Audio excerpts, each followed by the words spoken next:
2025 SLST 11-12 মধ্যশিক্ষা পর্ষদ appointment letter দেওয়ার জন্য ভেরিফিকেশন প্রক্রিয়া শুরু করে দিয়েছে। অনেকগুলো ডকুমেন্টস তোমাদের কলকাতায় জমা দিতে লাগবে। যাদের কাউন্সেলিং কমপ্লিট হয়ে গেছে তাদের কিন্তু ধাপে ধাপে এই ভেরিফিকেশন প্রক্রিয়া চলছে, শুরু হয়ে গেছে। আর যাদের এখনও কাউন্সেলিং কমপ্লিট হয়নি তোমাদেরও কিন্তু এই প্রসেস কমপ্লিট করতে হবে। আর এই পিভিআর ফর্মটা হচ্ছে লিঙ্কটা তোমরা কমেন্ট সেকশনে পেয়ে যাবে। আর কী কী ডকুমেন্টস জমা দিতে হবে সেটাও আমি তোমাদের এই ভিডিওতে বলবো। তো ভিডিওটা মন দিয়ে দেখো। 9, 10 প্লাস 11, 12 সবার জন্য এই ভিডিওটা ভীষণ গুরুত্বপূর্ণ।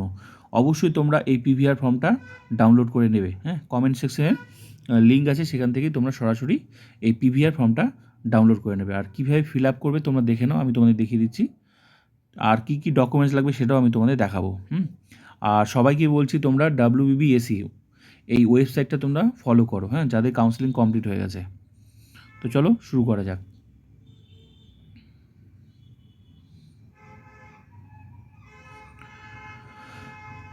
যারা এটা নিয়ে টেনশনে আছো দেখো ভিডিওটা, ঠিক আছে?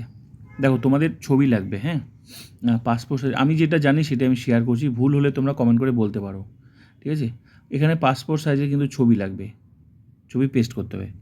তারপর তো ক্যান্ডিডেট আইডি, এখানে হচ্ছে সারনেম, তোমার টাইটেল, তারপর নেমের জায়গায় তোমার নাম। তারপর তুমি 2 নাম্বার ঘরটা দেখো, 2 নাম্বার বলছে the name of the post, তুমি কোন পোস্টে চাকরি করো। এখন যেহেতু 11-12 তাহলে 11-12, এরপর যখন 9-10 হবে তো 9-10। তো এখানে হচ্ছে লিখে দিবে দ্য অ্যাসিস্ট্যান্ট টিচার ক্লাস হচ্ছে 11-12, ঠিক আছে? এখন 11-12 তো 11-12 হবে। নেক্সট হচ্ছে প্রেজেন্ট অ্যাড্রেস ইন ফুল, এখানে ফুল, এখানে যেভাবে যে বিষয়গুলো উল্লেখ করতে বলছে এগুলো কিন্তু অবশ্যই উল্লেখ করবে, ফুল মানে ফুল, ঠিক আছে? ছোটো ছোটো করে লিখবে, হ্যাঁ।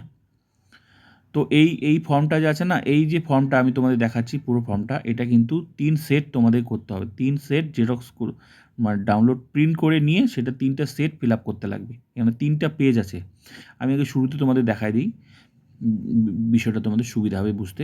এই যে এটা একটা পেজ, এটা একটা পেজ, তারপর এটা একটা পেজ, 2টা পেজ, ঠিক আছে? এটা একটা পেজ, 3টা পেজ।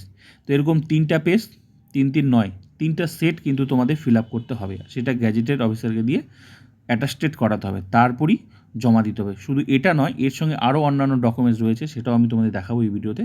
তো আগে তোমরা দেখে নাও বিষয়টা, ঠিক আছে, কীভাবে ফিল আপ করবে। অনেকেই তোমরা টেনশনে আছো, আমি যদিও আগে ভিডিও দিয়েছি, বলেছি ভালো করে। তো এই ভিডিওটা দেখো, আশা করি তোমাদের যারা যারা বুঝতে পারছো না তোমাদের আশা করি আর সমস্যা হবে না, ঠিক আছে? তো এবার দেখো, তাহলে 1 নাম্বার ব্যাপারটা হয়ে গেল। তো এটা হচ্ছে সারনেম, তোমার টাইটেল আর নেম, তো নাম। 2 নাম্বার পার্টটা হচ্ছে তোমার, তুমি কোন পোস্টে চাকরি করো। এখন 11-12, তো 11-12 অ্যাসিস্ট্যান্ট টিচার ক্লাস 11-12। নেক্সট হচ্ছে এখানে প্রেজেন্ট অ্যাড্রেস, তোমার ঠিকানা, এখানে যে বিষয়গুলো উল্লেখ করতে 3 নাম্বার যেগুলো বলেছে সেগুলো অবশ্যই লিখবে, ছোটো ছোটো করে লিখবে, ঠিক আছে? নেক্সট হচ্ছে হোম অ্যাড্রেস, ওই হোম অ্যাড্রেস বলতে তোমার হচ্ছে ওই বাড়ির ঠিকানা, পার্মানেন্ট অ্যাড্রেসটা এটা, ঠিক আছে? তো নেক্সট হচ্ছে বি পার্টটা, এখানে বলছে বাংলাদেশ পাকিস্তান থেকে, তো নিশ্চয়ই তারা তো আর এখানে চাকরি করতে আসবে না, তাহলে এটা নট অ্যাপ্লিকেবল হবে। এনে এনে যেটাকে লেখা হয়, তো এটা আশা করি তোমরা জানো এই বিষয়টা। তো যাদের 3 আর 4 মানে মানে প্রেজেন্ট অ্যাড্রেস আর হোম অ্যাড্রেস সেম, তাদের কিন্তু এই 5 নাম্বার ঘরটাতে হচ্ছে নট অ্যাপ্লিকেবল হবে, ঠিক আছে? আমি যতটুকু বুঝি, ঠিক আছে? নট অ্যাপ্লিকেবল, সবগুলোই নট অ্যাপ্লিকেবল যাদের প্রেজেন্ট আর পার্মানেন্ট অ্যাড্রেস সেম। নেক্সট হচ্ছে 6 নাম্বার পার্টটা। 6 নাম্বার পার্টটা দেখো তোমরা, এখানে হচ্ছে এটা তো আশা করি তোমরা বুঝতেই পেরেছো, ফাদার্স নেম যা আছে এগুলো সব, এগুলো তো ক্লিয়ার, এটা সহজ বিষয়, হ্যাঁ। 6-7 নাম্বার এটা হচ্ছে মায়ের নাম, মাদার, হাজব্যান্ড, ওয়াইফ যেভাবে আছে সেগুলো পুরোটা তোমরা ফিল আপ করে দিও। 6-7 ক্লিয়ার হয়ে গেল, সহজ। নেক্সট পার্ট হচ্ছে তোমরা 8 নাম্বারটা। 8 নাম্বারটা বিষয়টা দেখো, এখানে কিন্তু বলেছে ডেট অফ বার্থ, তোমার ডেট অফ বার্থ দিয়ে দেবে, ঠিক আছে? তারপর হচ্ছে তোমার প্রেজেন্ট এজ, প্রেজেন্ট এজ এখন তোমার বয়স কত সেটা তুমি এখানে দেবে, তোমার 8-এর বি নাম্বারটা। আর এজ অফ ম্যাট্রিকুলেশন, মাধ্যমিক পাস তুমি কত বছর বয়সে করেছো সেটা, ঠিক আছে? আর 9 নাম্বার পার্টটা হচ্ছে তোমার জন্মস্থান কোথায় হচ্ছে সেটা তুমি দেবে, ঠিক আছে? তারপর তোমার এখানে লেখা আছে, যেভাবে লেখা আছে ডিস্ট্রিক্ট অ্যান্ড স্টেট, তোমার যেটা ডিস্ট্রিক্ট সেটা তুমি দেবে, স্টেট। তারপর স্টেট অফ ইউর রিলিজিয়ান, তোমার রিলিজিয়ান যেটা সেটা তুমি দেখলে, সহজ বিষয়টা তোমরা তো বুঝেই যাচ্ছ বিষয়টা। এবার নেক্সট পার্টটা দেখো, ভেরি ভেরি ইন্টারেস্টিং পার্ট। এই পার্টটা অনেকেই তোমরা বুঝতে পারছো না, 11 নম্বর পার্টটা। এখানে তোমরা দেখো কী বলছে, educational qualification showing place of education with years in school and college. এখানে যে বিষয়টা বলছে সেটা হচ্ছে তুমি যে স্কুল কলেজ যতগুলো তোমার ডিগ্রি আছে, মাধ্যমিক, উচ্চ মাধ্যমিক, কলেজে বিএ, ঠিক আছে, তারপর এমএ, পোস্ট গ্রাজুয়েট, বা তারপর হচ্ছে বিএড, এই যে ডিগ্রিগুলো আছে প্রত্যেকটা ডিগ্রি এখানে কিন্তু তোমাকে উল্লেখ করতে হবে, নামগুলো দিতে হবে, একটা একটা করে নামগুলো দিতে হবে, ঠিক আছে, প্রত্যেকটা ঘরে একটা একটা করে। মনে করো মাধ্যমিক, এবার মনে করো ডেট অফ এন্টারিং মানে কি, তাহলে সংস্থাগুলোর নাম দেবে, তোমার স্কুল কলেজগুলোর নাম দেবে, ফুলে লিখতে হবে, ছোটো ছোটো করে লিখতে হবে। তারপর বলছে date of entering. Date of entering বলতে এখানে যে বিষয়টা বোঝাচ্ছে সেটা হচ্ছে তুমি কবে, সেই মনে করো যেমন মাধ্যমিক পাস করেছো, মাধ্যমিক পাস মনে করো তুমি কবে করেছো, মনে করো তুমি 2006 তুমি মাধ্যমিক পাস করেছো, তাহলে মাধ্যমিক পাস করতে গেলে তোমাকে হাই স্কুলে ভর্তি হতে হয়েছে।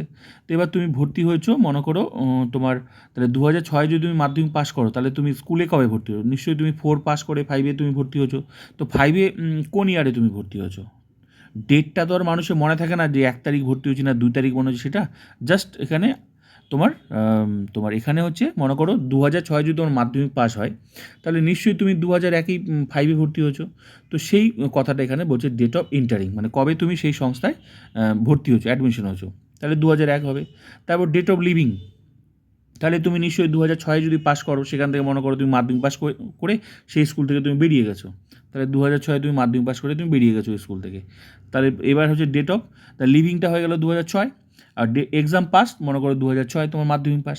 তারপর মনে করো তোমার, এবার তুমি কোথা থেকে মাধ্যমিক পাস করছো সেই জায়গাটার নাম, নেম অফ স্কুল দিয়ে দিলে। তারপর মনে করো পার্ট আসলো এইচএস পার্টটা। এবার এইচএস মনে করো যদি তুমি মাধ্যমিক তুমি 2006 করো, নিশ্চয়ই তুমি মাধ্যমিক উচ্চ মাধ্যমিক তোমার 2008-এ হবে। যদি মাধ্যমিক তুমি 2006 করো, তাহলে 2008-এ তুমি মনে করো উচ্চ মাধ্যমিক পাস করেছো, তাহলে মনে করো তুমি উচ্চ মাধ্যমিক একটা অন্য স্কুলে তুমি ভর্তি হয়েছো, তাহলে উচ্চ মাধ্যমিক ডেট অফ এন্টারিং তোমার 2006, যেহেতু তুমি মাধ্যমিক তুমি পাস করেছো 2006, তাহলে তুমি উচ্চ মাধ্যমিক যেহেতু তুমি কোর্সটা করবে 2 বছরের কোর্স, তাহলে মনে করো তাহলে তুমি ডেট অফ এন্টারিং উচ্চ মাধ্যমিকটা হবে তোমার 2006, আর ডেট অফ লিভিংটা হবে মনে করো 2008, কারণ তুমি উচ্চ মাধ্যমিক পাস করে আবার সেই স্কুল থেকে তুমি বেরিয়ে গেছো। আর ডেট অফ এক্সাম পাস, তার মানে 2008-এ তুমি পাস করেছো। বিষয়টা হচ্ছে সেরকম, মানে কবে সেই সংস্থায় তুমি ঢুকছো আর কবে তুমি বার হচ্ছো, কবে তুমি পাস করছো, বিষয়টা হচ্ছে মানে ডেট অফ লিভিং আর এক্সাম পাসটা আশা করি সেমই হবে, ঠিক আছে। বিষয়টা বোঝাতে পারলাম, এরকম করেই তোমাদের প্রত্যেকটা বিষয়গুলো মাধ্যমিক উচ্চ মাধ্যমিক থেকে শুরু করে, মানে কবে তুমি ওখানে ভর্তি হয়েছো, কবে পাস করছো, কবে বার হয়েছো, ব্যাস এটাই হচ্ছে এই বিষয়টাই এখানে ডেট অফ ইন্টারিং, এই কথাটাই হচ্ছে এখানে বলছে। আশা করি বুঝাতে পারলাম বিষয়টা, ঠিক আছে। তো এইভাবে মাধ্যমিক থেকে একদম কলেজ মানে বিএড পর্যন্ত, প্রত্যেক বিএড তুমি কত সালে ইন্টারিং হয়েছো, তারপর তুমি কত সালে ছেড়ে দিয়েছো, ঠিক আছে, তো তারপর পাস করেছো কবে, সেটা সেরকম তোমার যেরকম ডেট সেই হিসাবে তুমি এই এখানে বিষয়টা উল্লেখ করবে, ঠিক আছে। আমি জাস্ট বিষয়টা বোঝানোর জন্য তোমাদেরকে বললাম, আশা করি এটা ক্লিয়ার হয়ে গেল। নেক্সট পার্টটা হচ্ছে 12 নম্বর পার্টটা। এখানে বলছে ভালো করে দেখো, if you have at any time been employed, যদি তুমি চাকরি করে থাকো, অবশ্যই তুমি এখানে এখন যদি অনেকে কী করে, বেসরকারি চাকরি করলে করে না, সেটা তোমার ব্যাপার। আর যদি সরকারি চাকরি করো অবশ্যই তুমি এখানে সেটা, এখানে কিন্তু সেটাই বলছে, যদি তুমি চাকরি করো তাহলে তার ডিটেলস কিন্তু তোমাকে এখানে দিতে হবে, এখানে কিন্তু সেটাই বলেছে, কারণ পরিষ্কার লিখে দিয়ে 12 নম্বর পার্টটা, ইফ ইউ হ্যাভ এনি, আর যদি চাকরি কেউ না করে থাকো, তাহলে এখানে প্রত্যেকটা ঘর not applicable, not applicable, not applicable, এখন সেটা তোমার ব্যাপার, ঠিক আছে। হ্যাঁ, তবে সরকারি চাকরিগুলো তো তোমাকে শো করাতেই হবে, ঠিক আছে। বেসরকারি অনেকে ছোটো মোটো অনেকে কিছু করে বিভিন্ন, সেগুলো অনেকে শো করায় না, সেটা তার ব্যাপার। যদি না করাও তাহলে তোমাকে এখানে not applicable, not applicable, not applicable লিখতে হবে। আমি যেটা বুঝি সেটাই আমি তোমাদের শেয়ার করলাম, ঠিক আছে। এবার 13 নম্বর পার্টটা, 13 নম্বর পার্টটা হচ্ছে তোমার, এখানে হচ্ছে কি বলছে, have you have you ever been convicted, তোমার কি কোনো কোর্ট কেস আছে, যদি কোর্ট কেস থাকে তাহলে তুমি এখানে তুমি তোমার কোর্ট কেসের যাবতীয় বিবরণ এখানে তুমি লিখবে। কোর্ট কেস যেহেতু এটা পিভিআর ফর্ম ফিল আপ করে তোমাদের জমা দিতে হবে কলকাতায়, তারপর কিন্তু পুলিশ মানে এখন কিন্তু ফর্মটা ফিল আপ করে জাস্ট ইনফরমেশনগুলো তুমি জমা দেবে কলকাতায়, আর ওরা কিন্তু এই রিপোর্টটা, এরা ফর্মটা জমা নেবে, ওরা কিন্তু তারপর পুলিশের কাছে তোমার লোকাল থানার কাছে পাঠাবে, সেখান থেকে তোমাকে ডাকবে পরে, আপাতত তোমাকে জমা দিতে হবে।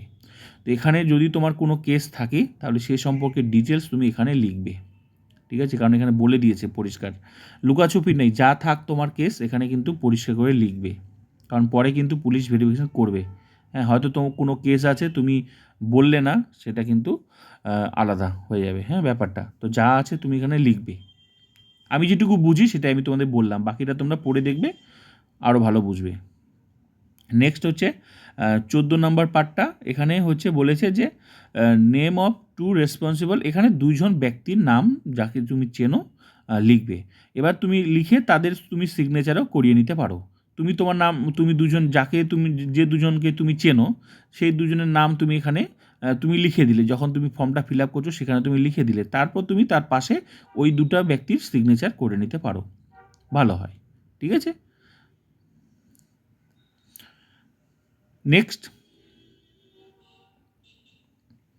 নেক্সট পার্টটা হচ্ছে এখানে যে পার্টটা শেষ পর্যায়ে প্রায়, এখানে যে পার্টটা এটা পড়ে নেবে, পড়ে নিয়ে এখানে হচ্ছে যে তোমার ডেট, এখানে ডেট তুমি যেদিন ফিল আপ করছো সেদিন দিয়ে এখানে তোমার প্লেসটা দিয়ে দেবে, আর সিগনেচার অফ দ্য ক্যান্ডিডেট, তোমার সিগনেচার, তোমার কাজ কিন্তু এখান থেকে শেষ। বাকি যেটুকু কাজগুলো এখানে দেখছো, এখানে তোমাকে যে গ্যাজেটেড অফিসার মানে তোমার অ্যাটাস্টেড করবে, ঠিক আছে, এটা কিন্তু সেই কিন্তু তোমার লিখবে, এখানে এই ঘরগুলো ফিল আপ করবে, যে আমি ওকে চিনি, এরকম করে এখানে সেই সম্পর্ক লেখা আছে। তো এগুলোই হচ্ছে এখানে লিখে তারপর সিল টিল দিয়ে, হ্যাঁ তোমার কাজ কিন্তু কমপ্লিট করে দেবে, মানে তোমার 3টা ফর্মই কিন্তু এইভাবে তোমাকে নিজে ফিল আপ করতে হবে, আর কিন্তু অ্যাটাস্টেড গ্যাজেটেড অফিসারকে দিয়ে অ্যাটাস্টেড করাতে হবে, সিল করে দেবে, সিগনেচার করে দেবে।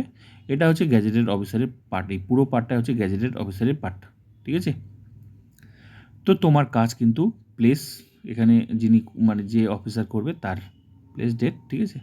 তো পুরো কাজ কিন্তু তোমার কমপ্লিট হয়ে গেলো। বাকি যেটা দেখছো অফিস ইউজ অনলি, এটা হচ্ছে অফিসের জন্য, তোমার কাজ কিন্তু কমপ্লিট। এইভাবে 3টা ফর্ম তোমাকে ফিল আপ করে রেডি করতে হবে। তো তোমার পুলিশ ভেরিফিকেশন ফর্মটা আশা করি বোঝাতে পারলাম বিষয়টা। ভুল হলে, আমি যেটা বুঝি জানি সেটা শেয়ার করলাম, ভুল হলে তোমরা কমেন্ট করে বলতে পারো, ঠিক আছে।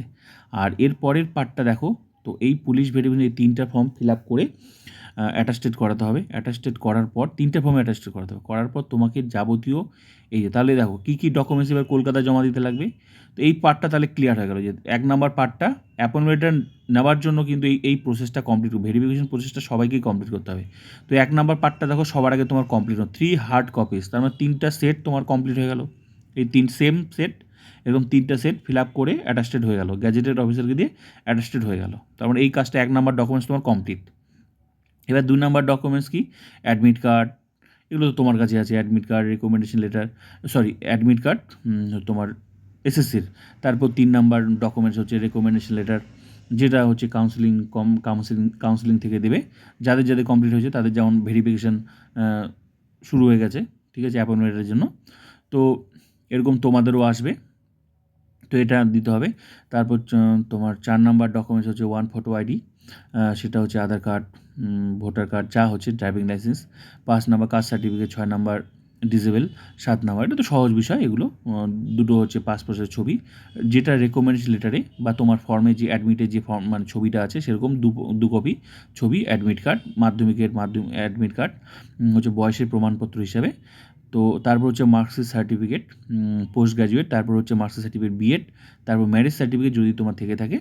তো এগুলো সমস্ত ডকুমেন্টস, এগুলো যত ডকুমেন্টস দেখছো এখানে সমস্ত ডকুমেন্টস হচ্ছে একটা হচ্ছে তোমার সেলফ অ্যাটাস্টেড করতে হবে, এবং হচ্ছে তোমার ব্লু বল পেন দিয়ে ফিল আপ করতে লাগবে কিন্তু, ঠিক আছে। তো পুরোটাই ব্লু বল পেন দিয়ে পরিষ্কার করে বলে দিয়েছে, all original documents as mention above along with the one set self attested, হ্যাঁ ফটোকপি ইন হচ্ছে, তারপর বলে যে ব্লু ইঙ্ক বল পেন, ঠিক আছে, সাবমিট করতে হবে।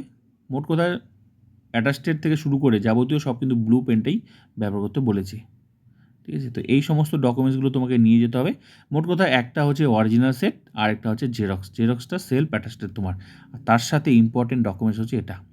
এই যে পিভিআর ফর্ম, এটাই ভেরি ভেরি ইম্পর্টেন্ট। আমি তোমাদের যে প্রসেসটা দেখালাম, পিভিআর ফর্ম 1 নম্বরে আছে এই পিভিআর ফর্মটা, যেটা এই পুলিশ ভেরিফিকেশন ফর্মটা ফিল আপ করে তুমি জমা দেবে, তারপর কিন্তু তোমাকে লোকাল থানা থেকে তোমাকে ডাকবে ভেরিফিকেশনের জন্য তুমি যে তথ্যগুলো দিয়েছো সেগুলো ঠিক আছে কি না। আগে তোমার কাছ থেকে লিখে নিল যে তুমি যেগুলো দিয়েছো, ওরা এবার ভেরিফিকেশন করে দেখবে, তারপরে ওরা ওদের কাছে তোমার এই একটা ফর্ম চলে যাবে ওদের কাছে, 3টা, একটা তোমাকে রিসিভ কপি দিয়ে দেবে, ঠিক আছে। তো এরকম করে মোট কথা তোমাকে এগুলো নিয়ে যেতে হবে, বাকি কাজটা তুমি এসে মধ্যশিক্ষা পর্ষদে গেলেই তুমি তারপরে ধাপ দেখতে পাবে।